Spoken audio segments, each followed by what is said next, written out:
Alhamdulillah. Sebelumnya boleh dipasang lagi maskernya ya, supaya kalau saya bawa virus tidak masuk dan yang di samping kiri kanannya merasa aman. Bismillahirrahmanirrahim. Assalamualaikum warahmatullahi wabarakatuh.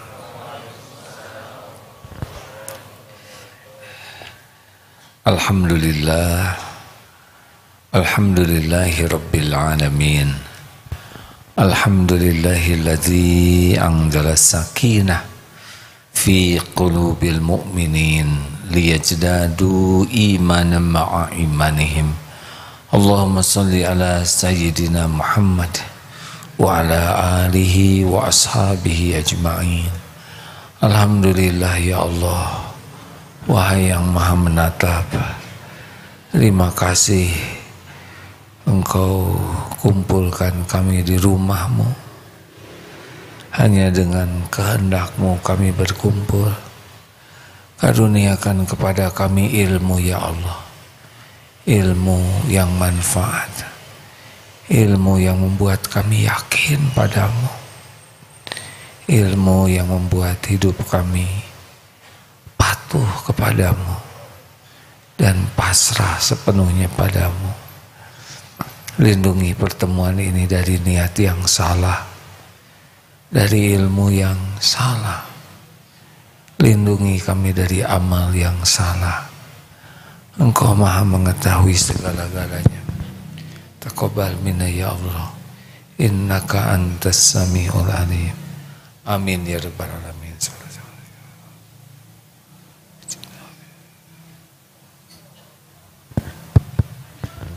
Boleh besarkan dikit. Hadirin, dalam Al-Quran semua surat diawali dengan Bismillahirrahmanirrahim, selain surat At-Taubah ya, dengan menyebut nama Allah yang maha pengasih dan maha penyayang. Islam adalah dinur rahmah, agama kasih sayang. Bukan hanya agama kasih, tapi kasih sayang. Rasul adalah Nabiur Rahmah, Nabi yang penuh kasih sayang. Dalam surat Al-Anbiya, A'udzubillahi minasyaitonirrajim. Laqad ja'akum laqad kana lakum rasulullah uswatun hasanah. Maaf, satu lagi.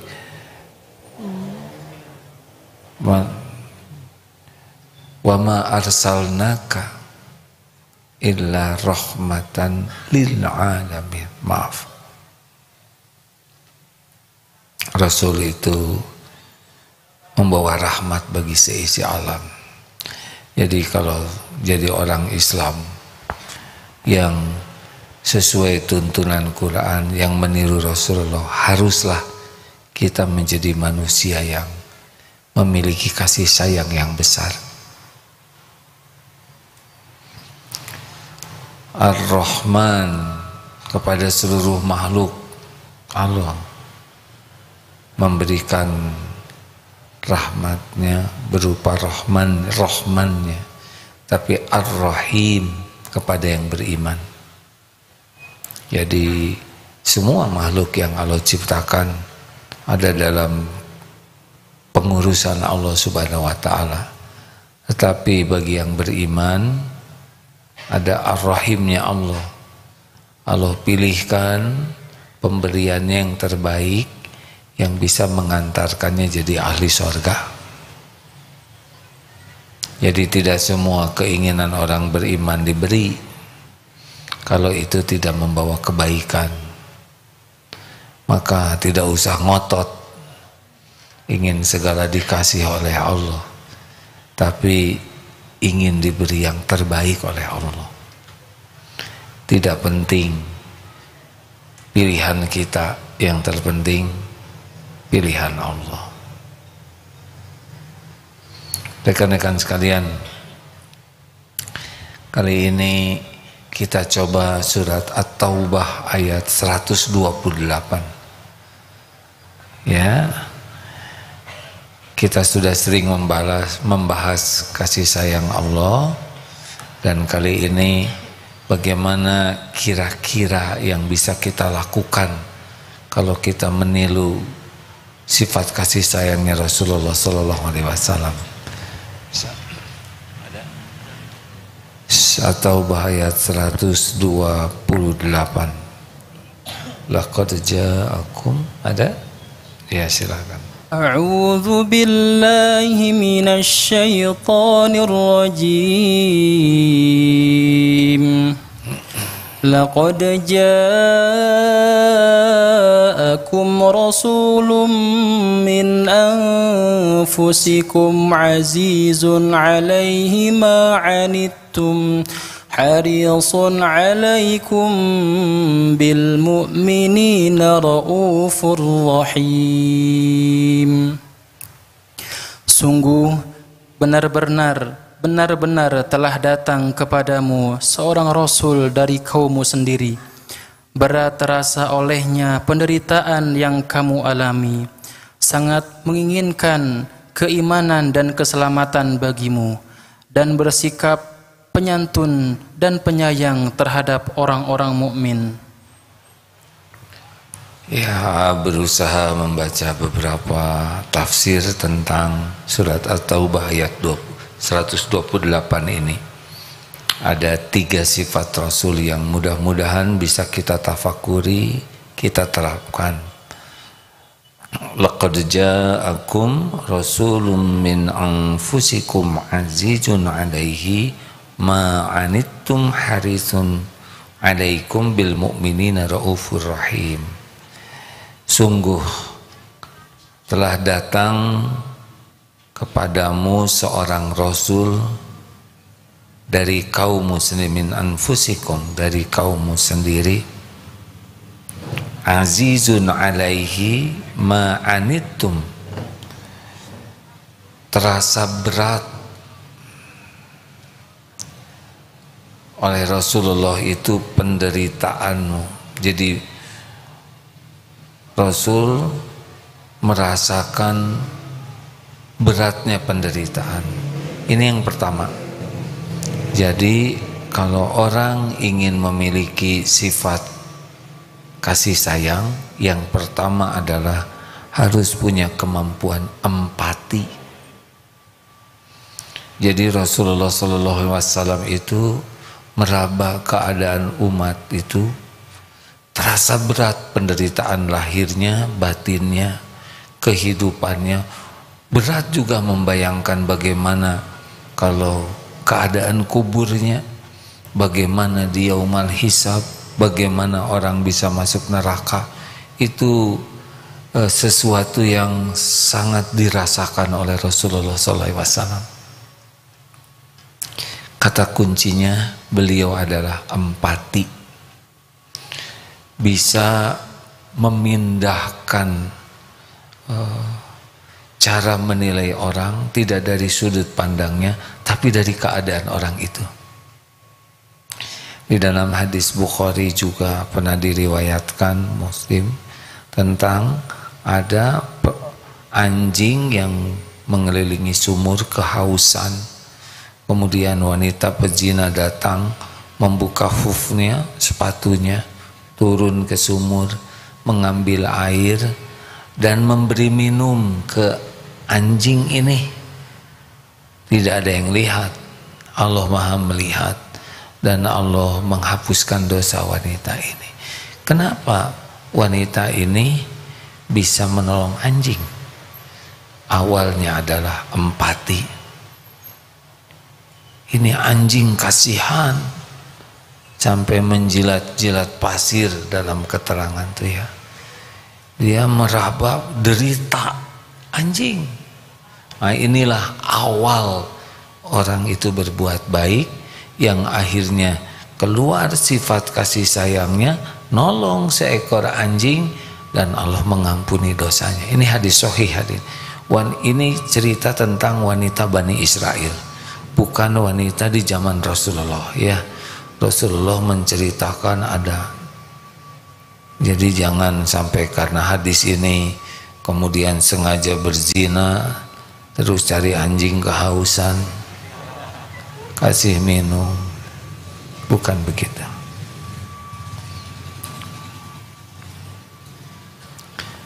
Jadi Rasulullah itu sangat bisa meraba derita, kesusahan, dan itu terasa pada dirinya. Termasuk membayangkan kalau orang tidak hanya siksa derita di dunia, tapi berat bagi Rasulullah membayangkan orang-orang kalau tidak dapat hidayah, mati dalam keadaan su'ul khotimah, di kuburnya tersiksa, di yaumul hisab. Nah, beliau tidak bahagia dengan semua penderitaan yang bakal dialami orang. Waktu beliau dakwah, yang Islam hanya beliau sendiri. Berarti yang beliau rasakan bukan umat Islam, tapi sebelumnya justru umat yang belum dapat hidayah itu. Nah, selanjutnya, tahapan selanjutnya sesudah ini kita coba detailkan ya. Karena penjahat itu tidak punya empati, makanya dia nyiksa. Kalau dia tahu disiksa sakit, dia nggak akan mukul. Kalau tahu orang dihina akan menderita, dia tidak akan menghina. Karena Rasulullah merasa penderitaan orang, jadi beliau tahapan yang selanjutnya yang sifat beliau adalah sesudah azizun alaihi ma'anitun harisun alaikum. Rasul itu peduli sekali, sesudah peka ya, dengan empati, peduli, sangat menginginkan orang dapat hidayah, dapat Islam, dapat iman, sangat menginginkan orang-orang selamat. Ini penting hadirin sekalian ya. Sesudah lihat orang menderita, nah Rasul ingin orang itu lepas dari penderitaan itu. Kan orang menderita kalau tidak punya iman dunia akhirat. Rasul kan berjuang supaya orang dapat hidayah, benar? Jadi lihat orang yang belum dapat hidayah, Rasulullah sangat menginginkan mereka diberi hidayah oleh Allah. Lihat orang yang lapar, ingin mereka dicukupi Allah. Lihat orang yang bodoh, ingin Allah beri ilmu. Lihat orang yang tergelincir, ingin agar dia bisa tobat. Lihat orang yang fakir, ingin agar dia bisa cukup. Jadi selalu menginginkan keimanan, keselamatan, kebahagiaan. Ini penting, kunci kedua ini. Dan yang ketiga, bil mu'minina raufur rahim. Dan baru yang kepada orang yang beriman amat belas kasihan, lagi penyayang. Nah, ini action jadinya, tidak hanya ingin orang jadi baik, tapi berbuat sesuatu supaya orang itu dapat kebaikan. Tahapannya ya, tolong teman-teman. Satu, aduh kasihan, itu orang kelihatannya susah sekali dengan hutangnya. Tahap kedua, ingin orang itu tidak punya hutang. Tahap ketiga, melakukan apapun supaya orang itu bisa lunas utangnya. Nah, tahapnya begitulah ya. Kasihan orang kalau tidak dapat hidayah, hidup dalam kekafiran, kemusyrikan waktu itu. Hidup yang tidak akan bahagia, hidup dengan perilaku hina, mati bisa su'ul khotimah, di kuburnya akan terancam bencana siksa, di yaumal hisab juga menderita, di akhirat kekal berat. Lalu Rasulullah ingin orang-orang musyrikin pada waktu itu dapat hidayah dan action. Rasulullah berdakwah, ya. Beliau berjuang pagi, siang, malam, apalagi kepada orang yang beriman. Oh, tidak ada kebencian, tidak ada kedendaman, tidak ada kedengkian. Sayang, beliau lakukan yang terbaik, mengerahkan segala kemampuan agar yang beriman ini terus naik imannya menjadi para pecinta Allah. Beliau berikan seluruh hidupnya untuk itu. Nah, kita coba praktekkan ya, karena irhamu man fil ard yarhamkum man fis sama. Sayangi yang di bumi, yang di langit menyayangimu. Allah menyayangi kita, para malaikat juga oleh Allah dibuat menyayangi kita. Sangat ini ada Pak Faruk tidak di sana? Ada Faruk, biasanya menayangkan singa, kali ini menayangkan monyet. Ya, jangan tersinggung hadirin. Yang membuat luka kan nada ya. Kita akan menayangkan tentang monyet. Kita akan menayangkan monyet. Nah, itu yang bikin tersinggung ya. Sambil dipersiapkan, apakah kalau disebut monyet tersinggung tidak? Hei monyet kamu, salah dia. Karena monyet itu punya ekor, yang tidak punya ekor itu kera. Jadi kalau ada yang nyebut, hei monyet kamu, kita perbaiki, bukan monyet, kera gitu. Ya, sudah Ruk? Ya, ini AA dapat kiriman ini dan berulang-ulang melihatnya, hanya semenit lebih ya, tapi ini tayangan ini terjadi dengan izin Allah ya. Tidak ada tayangan yang kebetulan. Wah, kebetulan saya menemukan video ini, tidak ada kebetulan. Pasti terjadi dengan izin Allah dan pasti ada hikmahnya. Kita lihat ya. Sudah? Jangan lihat ke saya, ini tentang monyet hadirin ya.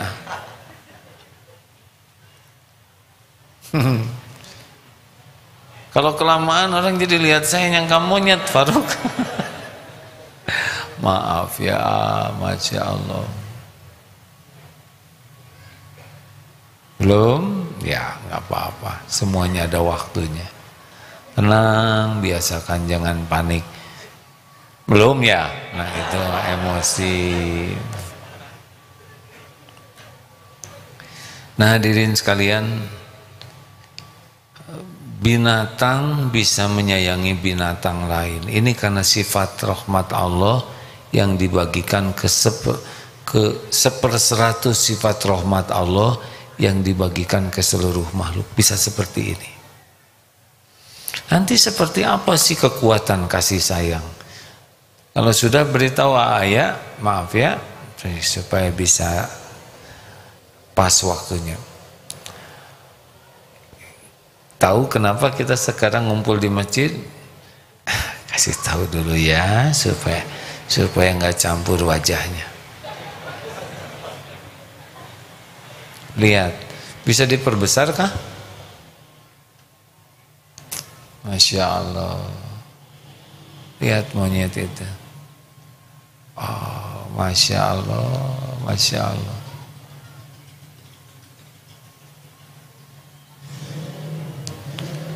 Aduh ya Allah.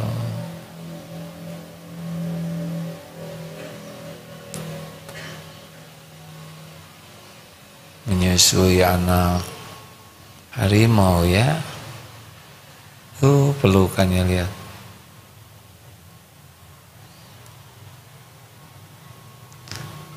Nah, lihat ya, sampai sebegitu sayang.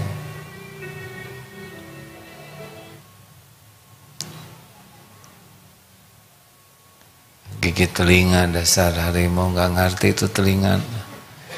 Ya. Masya Allah. Indah kan? Lihat monyet dengan harimau, kita ternyuh. Inilah kasih sayang. Punya getaran tersendiri. Binatang menyayangi binatang itu ke kita tuh ada pesona sendiri. Kita menganggap binatang ini baik karena kasih sayangnya. Kita respect. Ini kepada monyet tadi kita respect sekali. Kita belum tentu ngurus harimau begitu, ya kan?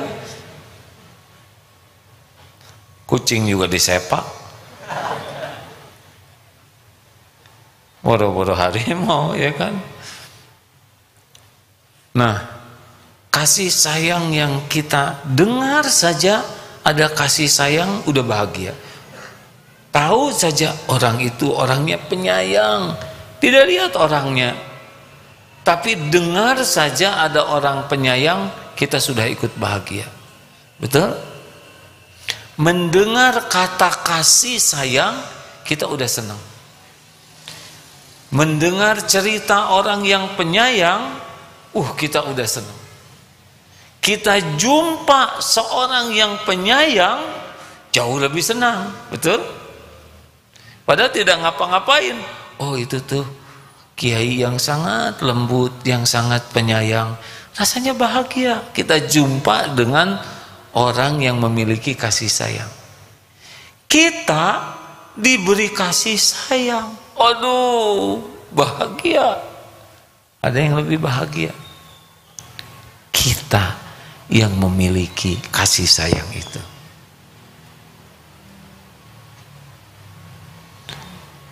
Masya Allah, hadirin. Ada kebahagiaan lain yang sangat dalam. Kalau kita belum bisa merealisasikan itu, yaitu ingat dengan kasih sayang Allah. Tafakur tentang bagaimana Allah menyayangi kita yang su'ul adab ini, yang ahli maksiat, yang sholatnya tidak khusyuk, jarang sekali khusyuk, atau mungkin belum pernah khusyuk, kok menjiwai sekali sih? Ya, mudah-mudahan kata-kata ini mewakili perasaan saudara ya.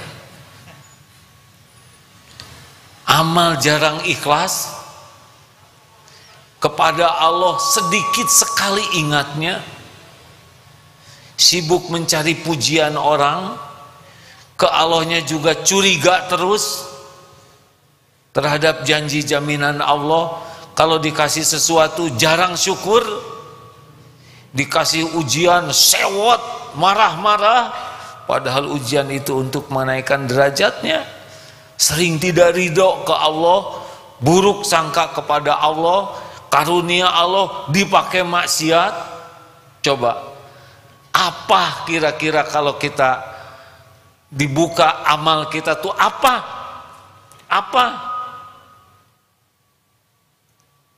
Sedekah, ada yang baru gerakan bawa kotak infak aja tertekan, belum dekat ke dia udah, mudah-mudahan lewat ke belakang saya. Begitu, padahal di dompetnya ada uang. Giliran ngeluarin uang, dikipas-kipas dulu supaya kelihatan. Nyaris kita itu gak ada ikhlasnya. Maksiat, mata, telinga, kepala, pikiran, hati, kulit, dosa. Tapi Allah tetap aja nyukupin kita, benar? Kasih rezeki, pakai pakaian, kasih ilmu, beri hidayah, tutup auratnya, sembunyikan aibnya. Allah padahal tahu nih kita ini ahli maksiat, dibimbing ke sini, malas ke sini, dipaksa oleh orang tua, ngaji, ya ngaji. Ada males juga calon mertua, pokoknya mun teu ngaji mau jadi kepaksa ke sini ya enggak? Banyak cara supaya datang ke pengajian. Allah itu dibalik semua kebaikan itu. Coba hadirin, kalau renungkan apa yang Allah berikan selama ini dan apa yang kita lakukan kepada Allah, di sana keluar nanti. Aduh, ya Allah, betapa maha baik Engkau. Itu juga nikmat luar biasa. Oleh karena itu rekan-rekan sekalian,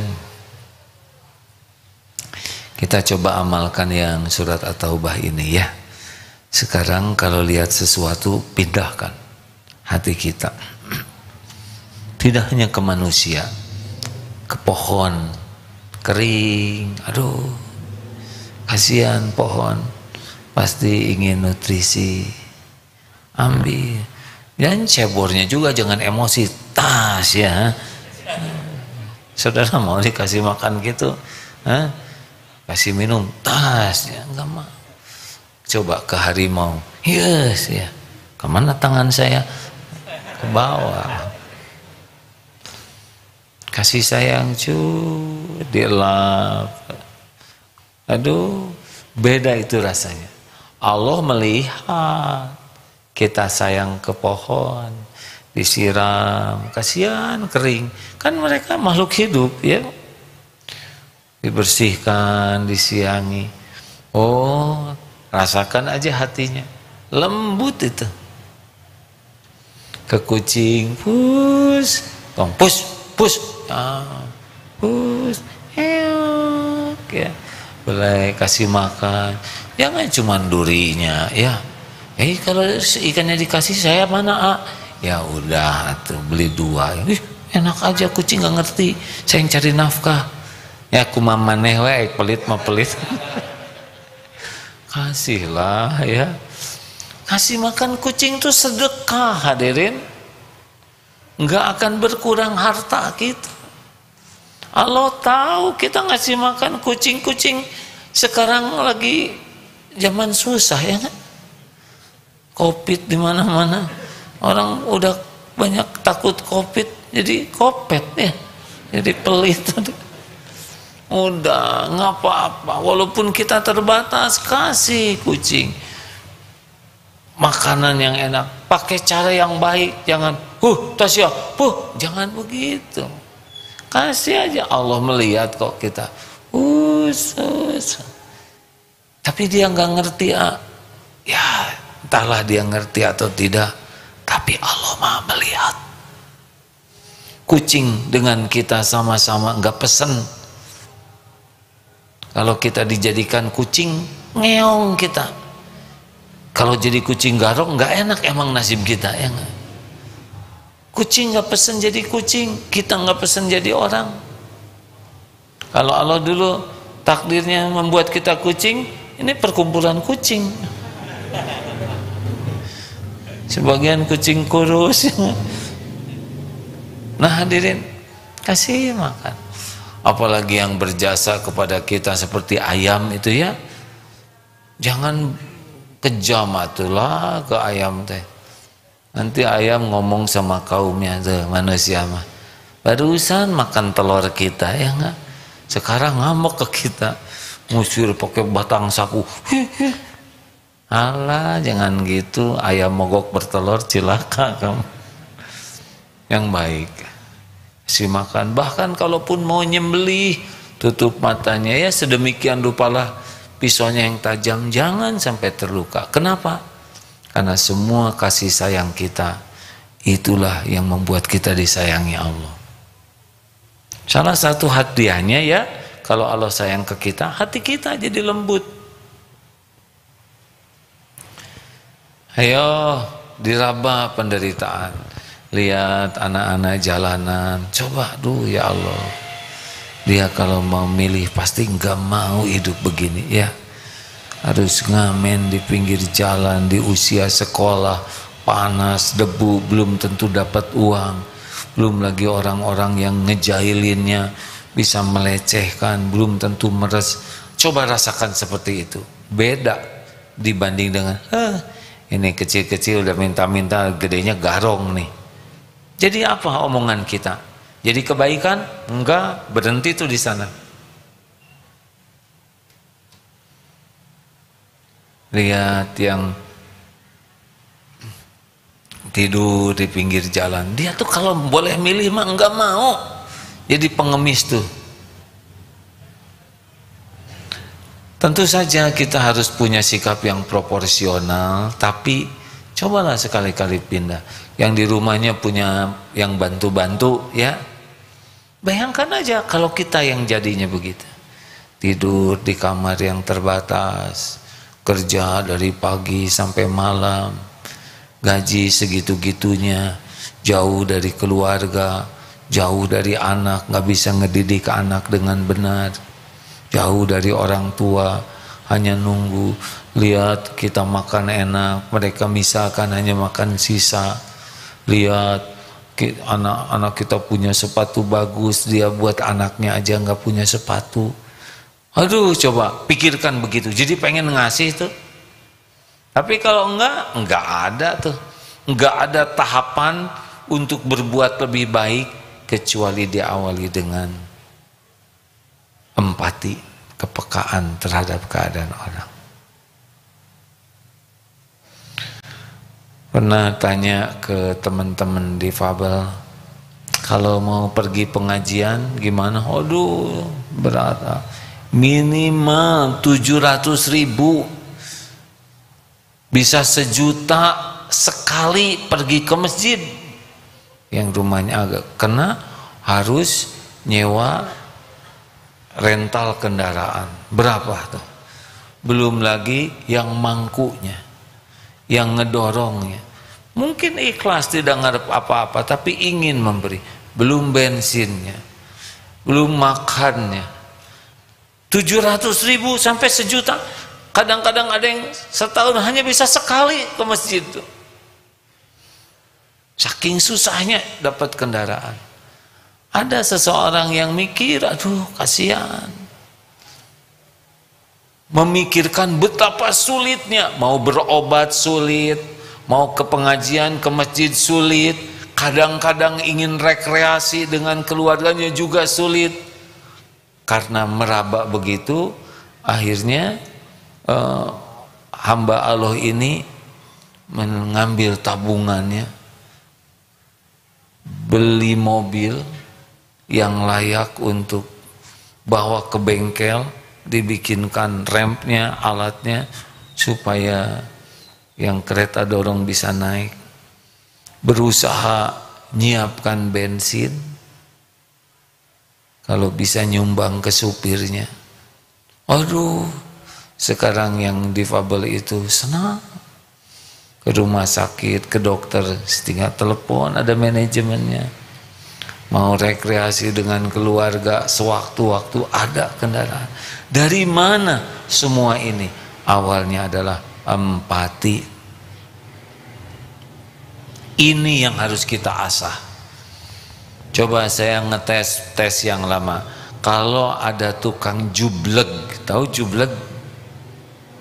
Tahu tidak? Apa? Jubleg itu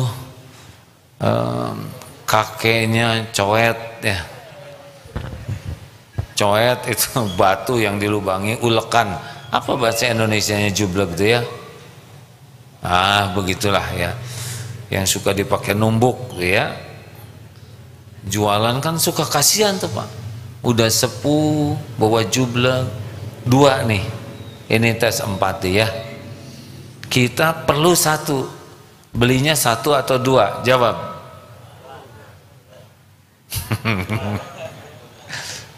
Kita perlu 1. Dia bawa 2. Belinya 1 atau 2?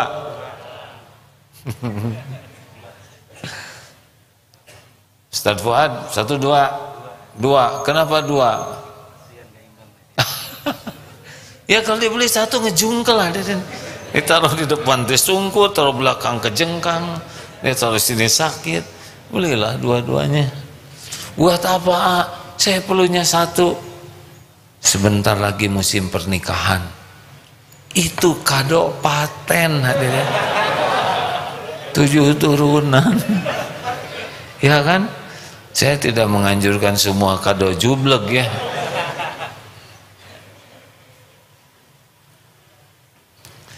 Istri katanya ada yang sedang hamil muda, ingin mangga aromanis. Dulu pernah diceritakan. Suami biasa pahlawan ada pahlawan kebenaran dan kebetulan ya. Langsung semangat 45. Supermarket gak ada, ke warung gak ada, pasar tradisional gak ada, keliling tidak ada, berjam-jam. Sampai ke rumah, aduh maaf sayang gak dapat harum manis. Tiba-tiba mangga, ada tukang mangga lewat. Tat mangga, mang jualan mangga apa? Harum manis, harum manis. Sini, dicari kemana-mana nggak ada. Sekarang ada di sini. Berapaan ini? 10.000 Pak. 5.000 ya. Kira-kira ini apa nih orang ini kan? Bayangkan dia keluar waktu, tenaga, biaya, bensin, parkir, pikiran. Sekarang Allah datangkan tukang mangga udah sepuh. Seberaan mang? 10.000? 10.000? 20.000 ya? Hah? Nol atas den? 4 kilo? Sama itu 5.000.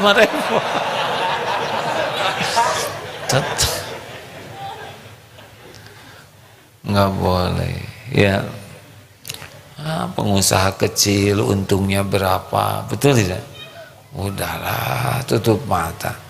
Selisih 1.000, 5.000 mudah. Dia cuman segitu-gitunya ya. Kenapa kita bisa enggak nawar? Karena empati. Kita barang-barang mahal enggak berani nawar.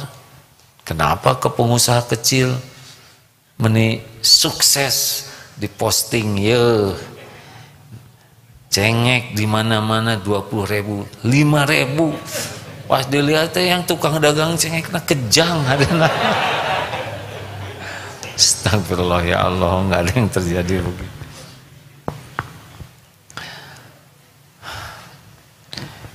Gurau ini teh semuanya dicatat hadirin. Saudara jangan mancing saya bergurau ya, karena saya punya bakat berguraunya besar. Ditahan dari tadi, cuma udah setengah jam belum keluar, ada yang keluar sedikit. Nah, ayo Raba, lihat guru, lihat teman, coba dipikirkan lebih dalam, jangan cuman selewat ya. Nah, yang kedua, mari kita tingkatkan dari suka menilai untuk memvonis, lebih baik posisinya turun tuh.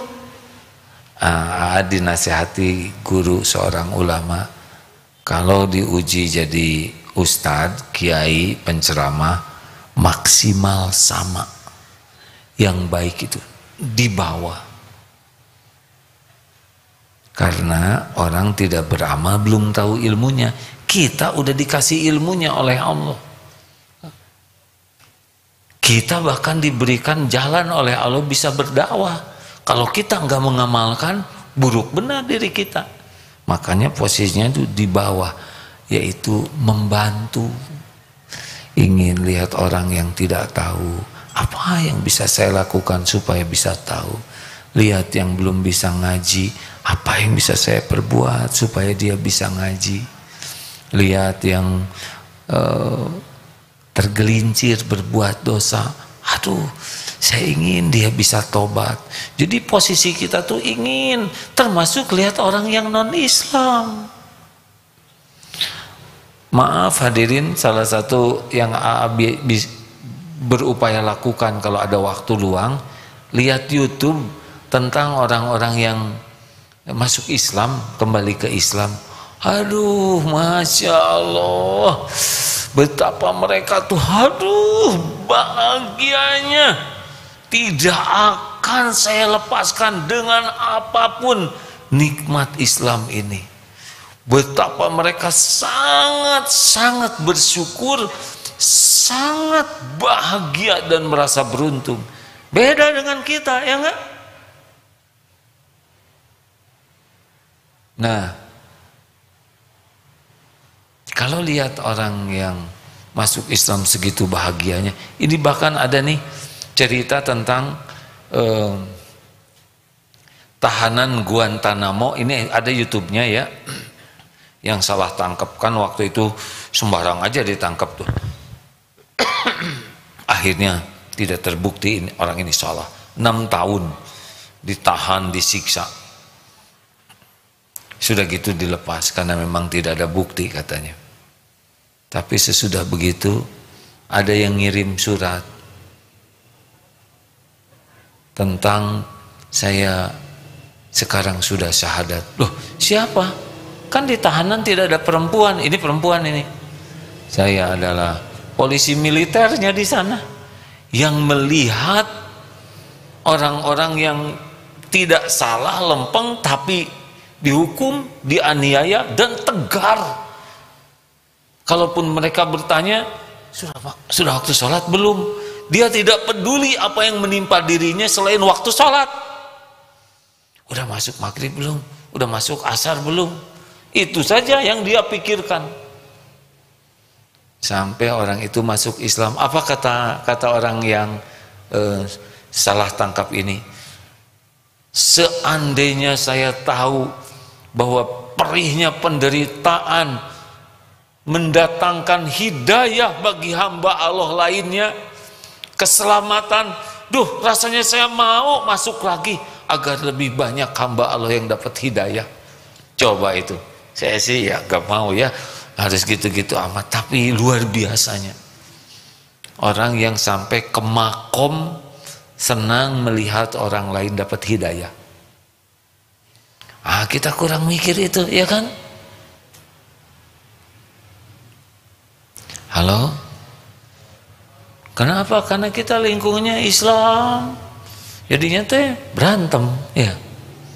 Karena nggak punya kesibukan lain. Kesibukan kasih sayang kurang punya, jadi kesibukannya teh bertengkar, sesama masjid dengan masjid. Di dalam masjid sama-sama DKM dengan DKM, eta mah gelut hadirin. Aduh. Bagaimana mungkin ini? Penyebabnya ya ini. Kulang katih tayang. Jadi gelut pae. Pernah lihat ada yang bertukar pikiran ya tentang membahas kunut. Saya sedih bisa melihat. Aduh, kenapa ini kok kayak pada marah, ini marah ke yang kunut marah ke yang tidak kunut, sama-sama pakai dalil, tapi matanya tuh seperti yang sebel gitu satu sama lain. Terpisah sih rekamannya ya, tapi kenapa harus? Ini kan saudara, benar? Allahnya sama, nabinya sama, Qurannya sama, syahadatnya sama. Yang bedanya adalah pemahaman tentang kunut atau tidak, ya. Ini kan nggak harus membenci, betul tidak? Kenapa kok jadi kayak kemusuh?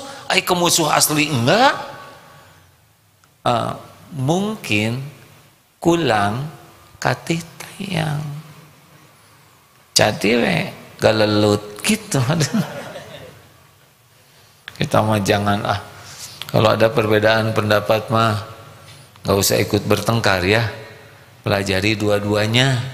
Kenapa ini begini, apa dalilnya, kenapa ini begitu.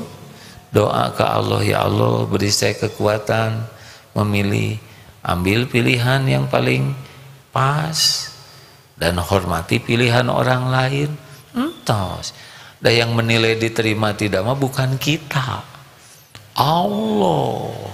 Dan Allah tuh sayang. Siapa tahu yang dihina-hina itu ngaco, itu jelek, itu bid'ah, itu sesat. Siapa tahu di sisi Allah itu yang selamat, ya enggak? Karena Allah tahu sholatnya khusyuk bener ya, kita mah dendam we terus ke saudara. Jangan-jangan yang dihina itu yang dicintai Allah, nggak pernah menghina ya. Hati-hati, jangan sembarang memvonis. Tugas kita, apalagi kita yang kurang ilmu gini mah, nggak usah vonis-vonisan ya. Mending belajar banyak, amalkan dan bantu. Tapi si itu tuh orangnya ngaco tuh ya. Ngaco sekarang kan belum tentu ngaco sampai akhir hayat. Lah kita aja masih ngaco, betul? Halo? Karena ada tuh ibu-ibu diduga melakukan tindak korupsi, divonis, dipenjara. Dipenjara ngapalin Quran, hafal Quran itu. Syariatnya gara-gara dipenjara. Kenapa ibu-ibu ini belum hafal Quran? Jawab, Bu. Karena belum istighfar, yang nyebut belum di penjara. Ha? Sepatah kata juga dicatat. Kan yang ngejebak katanya gitu ya. Suudon. Emang deh, astagfirullahaladzim. Karena belum menghafal, Ibu. Sederhana jawabannya, bukan belum di penjara. Nah hadirin, jadi yang kedua, ayolah posisi kita mah ingin orang lain dapat hidayah, ingin dapat orang lain dapat taubat ya, ingin orang lain lebih dari kita, ilmunya, amalnya, fasilitasi dengan tenaga. Itu yang dilakukan Rasulullah SAW. Enak hadirin hidup begitu. Daripada ngaco, padahal mungkin yang dihina itu orang-orang yang hatinya baik, orang-orang yang berbakti ke orang tua, orang-orang yang tiap malam tuh menangis minta ampun. Mungkin walaupun nggak kelihatan di balik masker tuh selalu bertasbih. Itu yang dihina-hina, siapa tahu di sisi Allah tinggi derajatnya. Dan orang-orang yang dekat dengan Allah mah berat sekali menilai orang tuh. Takut salah, takut yang, karena kita kan tidak tahu hari-harinya, benar? Kenapa saudara jadi melotot gini? Ada yang mau ditambahkan, Ustaz? Ada dua hadis. Bismillahirrahmanirrahim. Rasulullah sallallahu alaihi wasallam bersabda, Ar-rahimuna yarhamuhumur rahman, irhamu man fil ardi yarhamkum man fis sama. Dari Abdullah ibnu Umar berkata, Rasulullah sallallahu alaihi wasallam bersabda, orang-orang yang pengasih akan dikasihi Allah yang maha pengasih. Oleh karena itu kasihanilah oleh kalian siapapun yang ada di bumi, maka akan mengasihi kalian siapapun makhluk yang ada di langit. Hadis riwayat Imam Tabrani. Rasulullah sallallahu alaihi wasallam bersabda, la yu'minu ahadukum hatta yuhibba li akhihi ma yuhibbu li nafsihi. Dari Abu Hamzah Anas ibnu Malik berkata, Rasulullah sallallahu alaihi wasallam bersabda, tidaklah sempurna iman seseorang sehingga ia mencintai saudaranya sebagaimana ia mencintai dirinya sendiri. Hadis riwayat Imam Bukhari Muslim. Nah inilah yang ketiga. Udah pengen diejek tidak? Pengen diejek tidak? Jangan ngejek. Ingin dikasarin tidak? Jangan dikasarin. Apa? Jangan kasar. Apa yang tidak mau orang lakukan ke kita, jangan lakukan ke orang. Kalau kita ingin orang berbuat baik ke kita, kita aja yang berbuat ke orang. Ngadap-ngadap orang berbuat baik, kita jadi sengsara. Karena orang lain di luar kekuasaan kita. Daripada ngarap-ngarap orang lain berbuat baik ke kita, mending ngarap-ngarap kita yang berbuat baik ke orang. Karena kita menguasai diri kita syariatnya, benar? Coba, ingin ditraktir, bahagia atau sengsara? Ingin ditraktir, bahagia atau sengsara? Sengsara, siapa yang mau traktir saudara ya nggak? Cik traktir, oi lapar. Udah nggak ada wibawa. Traktir hadirin. Jadi lakukan apa yang ingin orang lakukan ke kita. Ini, saya tuh nggak boleh sebetulnya cerita ini, tapi penasaran. Bu, ibu, jawab atuh bu. Mumpung pertanyaannya sederhana bu. Kalau ibu berbuat salah, maunya dimarah oleh suami, diacuhkan, nggak dipedulikan, atau dinasehati dengan lemah lembut? Jawab bu. Dinasehat, agak keras boleh bu? Dimarah mau tidak? Diacuhkan mau tidak? Inginnya dinasehati dengan lemah lembut ya? Maunya dinasehatinya di depan orang banyak, di depan anak-anak, atau secara pribadi sembunyi-sembunyi? Secara pribadi. Kenapa nggak mau di depan anak-anak? Malu. Pinter ya. Yang ketiga, maukah ibu diulang-ulang, disebut-sebut kesalahan ibu masa lalu, diungkit-ungkit, atau cukup yang ini aja? Mau diungkit-ungkit tidak? Tidak. Bagus, bagus ya. Apakah ibu mau dimaafkan oleh suami? Dimaafkannya sesudah minta maaf atau sebelum minta maaf? Sebelum minta maaf, manis pisan hadirin. Kahoyong nama pulen eta teh. Super ya. Jadi sekali lagi saya ulang, kalau ibu-ibu melakukan kesalahan, ibu-ibu nggak mau dimarahin, dengerin ya, tidak mau dicuekan juga, tapi nasihati baik-baik dengan lemah lembut, jangan di depan orang, tapi secara pribadi sembunyi-sembunyi, dan jangan ngungkit-ngungkit kesalahan lalu, gitu kan bu ya? Fokus ke yang ini aja ya, dan segera dimaafkan sebelum ibu minta maaf. Begitu bu? Begitu puas ibu bu? Nah pertanyaannya, kalau ibu begitu enggak ke suami ibu? Enggak, nah gitulah hadirin.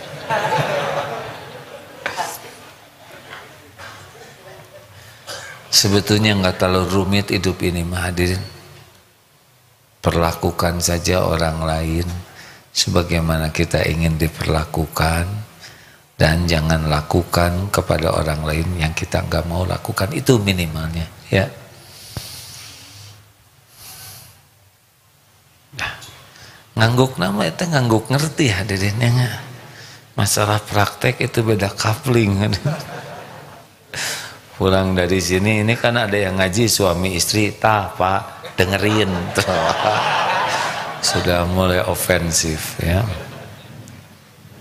Gimana bapak-bapak kalau istri lagi emosi begitu, apa yang bapak lakukan? Kan? Qalu salam. Nih dalilnya dibacakan nih. Pegang dalil ini ya. Surat Al-Furqan ayat 63. Siapa aja yang hafal? Silakan. Wa ibadur rahmanil ladzi. Ya silakan Ustaz. A'udzu billahi minasy syaithanir rajim. وعباد الرحمن الذين يمشون على الأرض هونا وإذا خاطبهم الجاهلون قالوا سلاما. Hamba-hamba Tuhan yang Maha Pengasih itu adalah yang berjalan di atas bumi dengan rendah hati. Dan apabila orang-orang bodoh menyapa mereka dengan kata-kata yang menghina, mereka mengucapkan salam. Jahilun di sana yang saya dapatkan bukan bodoh nggak berilmu, tapi bodoh tidak bisa mengendalikan nafsunya, amarahnya. Jadi dia tidak bisa mengontrol dirinya. Itu bisa di jalan, orang yang celetak-celetuk ya, bisa preman yang suka ngomongnya nggak baik, bisa juga atasan yang perkataannya tidak baik, bisa sebaliknya, bisa juga suami, istri, anak, orang tua yang tidak bisa mengontrol. Nah, jawaban kita qalu salaman. Ini kalau mau jadi hamba Allah yang penyayang, udahlah, daripada bertengkar udah pakai dong matanya, naik sepeda nggak beres gitu, nyebrang seenaknya. Oh ya, saya salah, maaf punten, lain kali yang benar ya. Insya Allah Pak, insya Allah beres. Daripada lihat dulu dong, ini jalan sepeda, lihat di aturan pemerintah. Wah, kepanjangan hadirin. Iya, nggak ada gunanya. Kalau ada orang yang emosional, apalagi itu saudara kita, apalagi itu keluarga, sedangkan bicara dengan Fir'aun saja disebut qaulan layyinan, perkataan yang lemah lembut, masa dengan keluarga kasar? Ya, emangnya keluarga Fir'aun mikir, waduh berat nih, pulang dari sini saya harus jadi makhluk halus. Memang begini, halus tutur katanya, halus budi pekertinya. Enak kok hadirin kalau kita berusaha mengeluarkan potensi kasih sayang ini. Bahagia, kita disayangi, bahagia. Ada yang lebih bahagia daripada disayangi? Menyayangi. Sebarkan salam, ini juga bagian dari melembutkan hati. Belai anak-anak yatim, kalau ingin hatinya lembut, batasan anak yatim itu balik ya. Karena saya juga yatim piatu, kalau juk-juk dibelai asa keheur datang ngagelang, nah ini teh sayang ke anak yatim.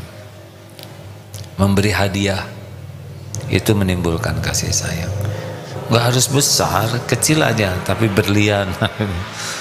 Kecil, makanan yang sederhana, perhatian kecil itu, Masya Allah, bawakan sesuatu kecil tapi efeknya luar biasa kalau ikhlas ya. Jadi yang membuat efek itu adalah Allah.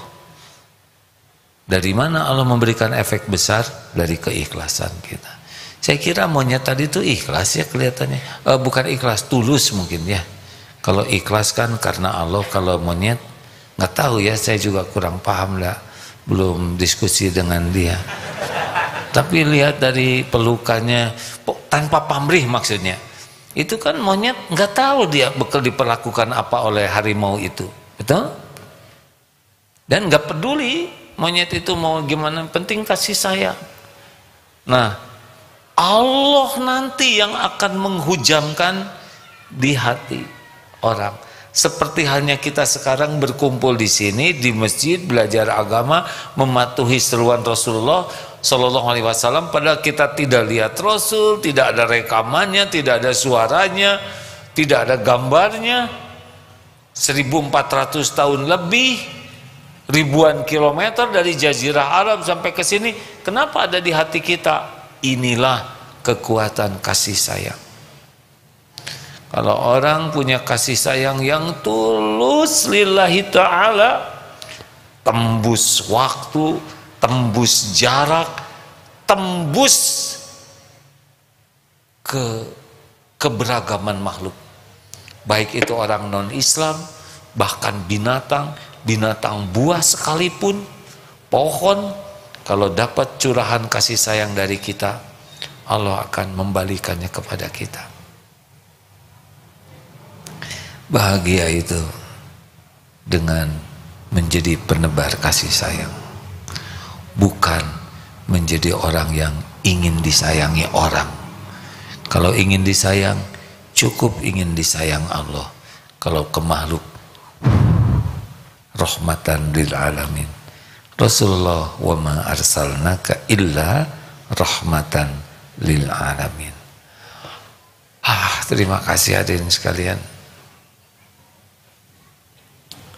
Ini yang kemarin bukan? Malam Jumat yang lalu ini ya? Iya bukan? Pantas tulisannya sama. Izin berkenan menyampaikan informasi bahwa di akhir kajian ini ada sorban infak. Wajah ternyata. Insya Allah petugas sudah disiapkan.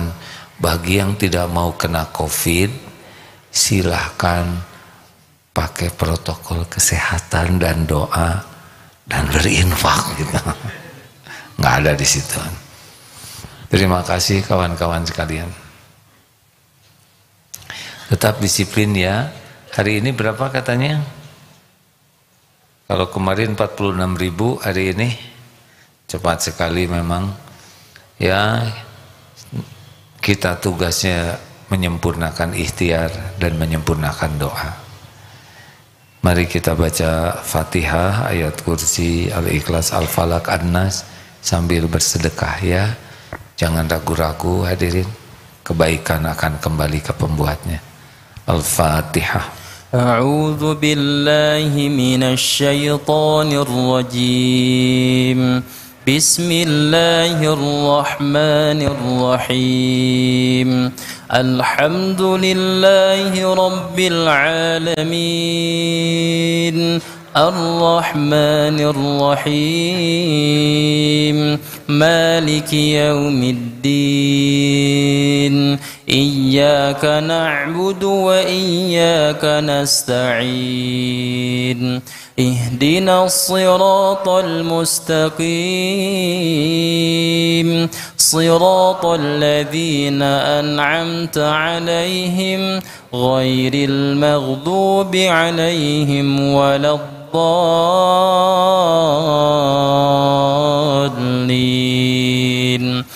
Allahu la ilaha illa huwal hayyul qayyum.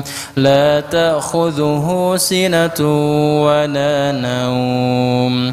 Lahu ma fis samawati wa ma fil ardh. Man dhal ladhi yashfa'u 'indahu illa bi'idhnihi. يعلم ما بين أيديهم وما خلفهم ولا يحيطون بشيء من علمه إلا بما شاء وسع كرسيه السماوات والأرض ولا يؤوده حفظهما وهو العلي العظيم. بسم الله الرحمن الرحيم.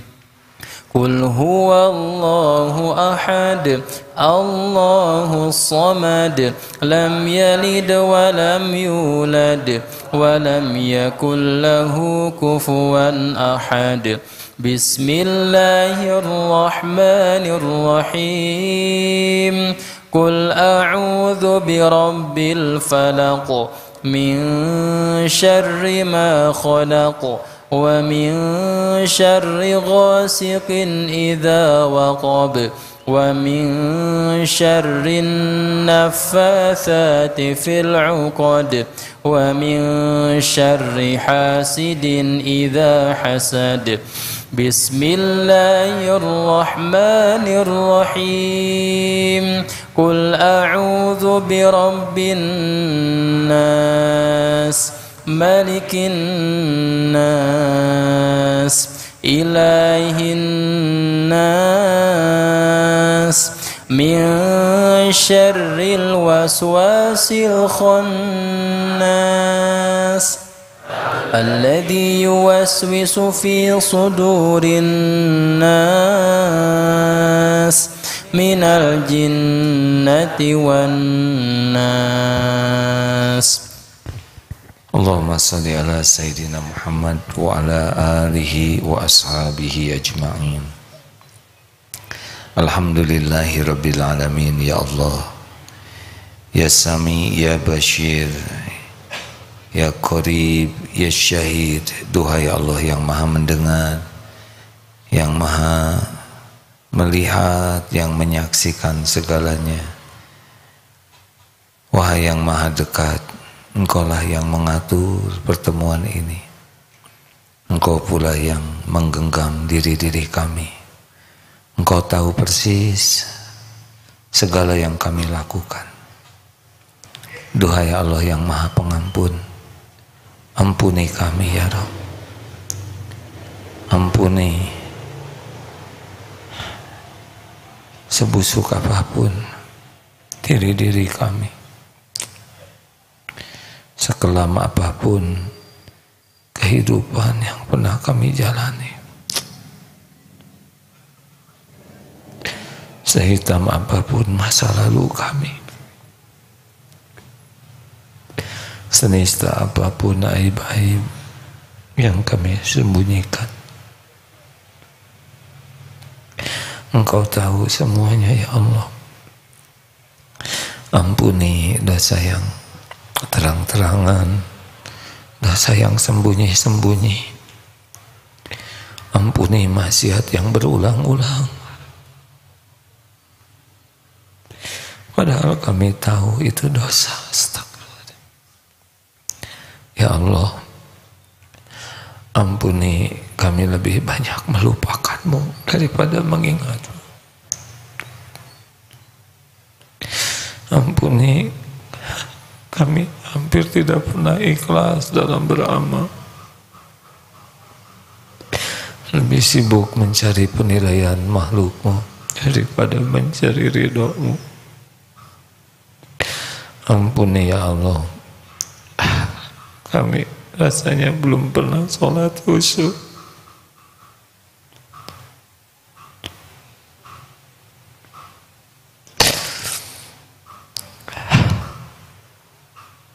Sepanjang hidup ini.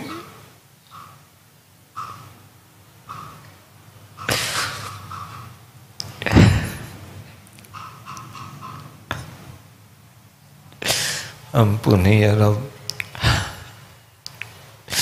segala kemunafikan kami. Engkau tahu segala kebohongan, kepura-puraan. Ampuni kufur nikmat kami ya Allah, padahal nikmat darimu setiap saat. Tapi Engkau tahu kami jarang bersyukur, bahkan sibuk curiga kepadamu, berburuk sangka kepadamu. Ampuni betapa banyak karunia-Mu yang kami gunakan untuk maksiat.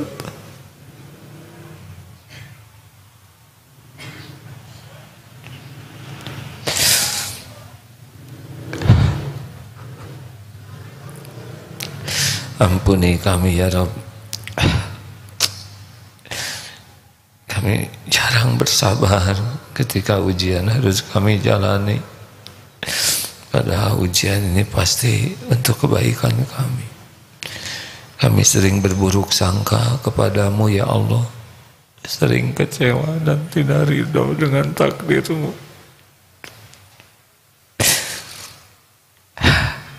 Ampuni kami sering mengadukan perbuatan-Mu kepada makhluk-Mu. Rabbana zalamna anfusana wa illam taghfir lana wa tarhamna lanakunanna minal khasirin. Allahumma ighfir lana wa liwalidina warhamhum kama rabbawna shighara. Allahumma ighfir lil mu'minina wal mu'minat wal muslimina wal muslimat al ahya'i minhum wal amwat. Ya Allah, ampuni segala kedurhakaan kami kepada ibu bapak kami. Engkau yang tahu luka-luka di hatinya. Ampuni ya Allah. Rob, jadikan saat ini saat mustajab doa ya Allah. Betapapun kami hanya hamba-Mu yang berlumur dosa, hina dina, tapi kepada siapa lagi selain kepadamu? Engkaulah Tuhan kami ya Allah, Wahai yang maha mendengar. Kami tidak akan berputus harapan akan rahmat-Mu, ampunan-Mu. Taqabbal minna ya Allah, innaka antas samiul alim. Kabulkan, sesungguhnya Engkau maha mendengar, maha mengetahui. Amin ya rabbal alamin. Hadirin, doalah masing-masing. Hakul yakin Allah mendengarkan semua doa. Doalah hadirin, doa bisa jadi jalan berubahnya takdir.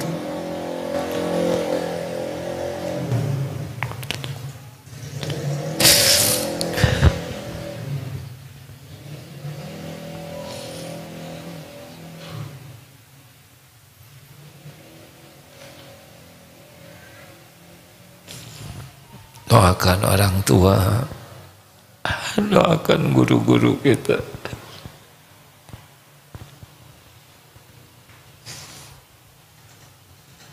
Ya Allah, kabulkan ya Rabb. Doakan saudara-saudara kita yang sedang teraniaya, yang sakit. Ya Allah, wahai Allah yang maha mendengar, kuatkan iman kami ya Rabb.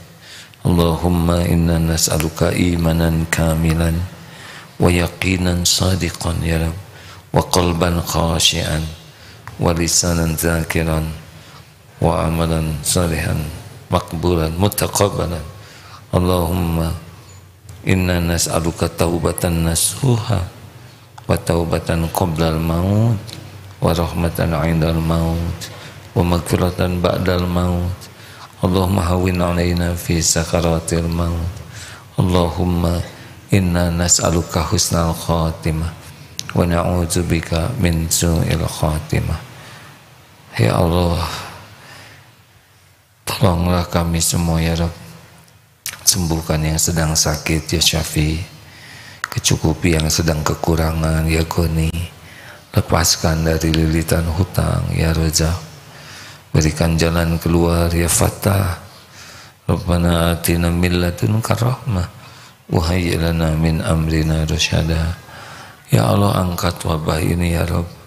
Gantikan dengan nikmat iman, nikmat taat kepadamu. Ya Allah, bimbing para pemimpin kami ya Rabb, agar menjadi hamba-hamba yang takut padamu, hamba-hamba yang adil, hamba-hamba yang amanah, hamba-hamba yang istiqomah di jalanmu. Rabbana atina fid dunya hasanah wa fil akhirati hasanah wa qina adzabannar. Amin ya rabbal alamin. Alhamdulillahirabbil alamin. Allah maha menyaksikan, maha dekat, maha mendengar. Hadirin, jangan berhenti membasahi lisan dengan zikrullah. Percayalah, fadzkurullaha katsiran la'allakum tuflihun. Zikirlah sebanyak-banyaknya, insya Allah kita akan beruntung. Terima kasih, mohon maaf. Subhanakallahumma bihamdik, asyhadu an la ilaha illa anta, astaghfiruka wa atubu ilaik.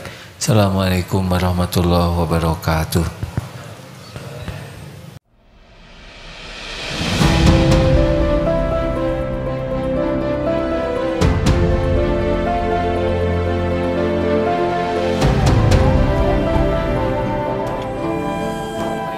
Sahabat-sahabat, saya sekarang sedang berada di pesantren Darut Tauhid Seruat, Ciputat, Tangerang Selatan. Tampak di belakang saya ada progres pembangunan Masjid Al-Hadi di Seruat, Tangerang Selatan.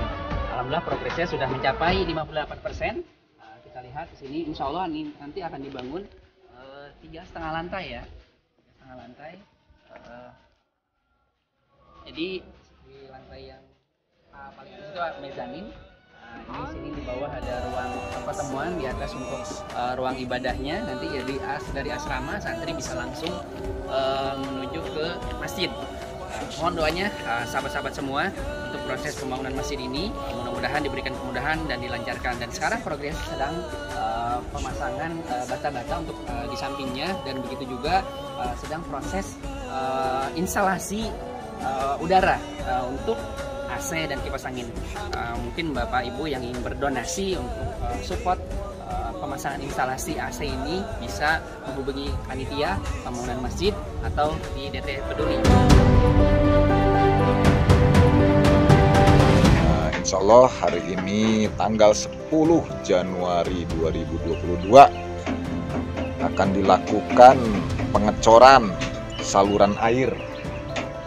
Terjunan dibuat berundak-undak agar energi airnya terurai, tidak kuat sehingga tidak terjadi longsor. Mudah-mudahan dilancarkan. Terima kasih. Assalamualaikum warahmatullahi wabarakatuh.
Ketua Yayasan Indonesia Mengaji menyampaikan 65% dari jumlah penduduk Indonesia beragama Islam tidak bisa membaca Al-Quran.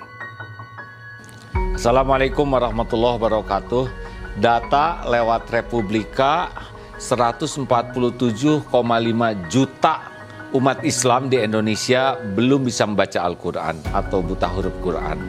Departemen Agama mencanangkan minimal 5 juta mushaf diperlukan di Indonesia ini setiap 1 tahun. Dan DT Peduli sebagai tahap awal mencetak 20.000 mushaf untuk diwakafkan kepada masyarakat di pelosok negeri, karena banyak masjid yang sudah rusak Qur'annya atau tidak punya Qur'an, dan ini ladang amal bagi kita semua. Ayo sahabat-sahabatku sekalian, kita menjadi orang yang berada di barisan paling awal dalam berwakaf mushaf Al-Quran untuk negeri bersama DT Peduli. Assalamualaikum warahmatullahi wabarakatuh. Berwakaf Al-Quran ke pelosok negeri plus pelatihan membaca Al-Quran. Wakaf Al-Quran plus raih pahala mengalir abadi.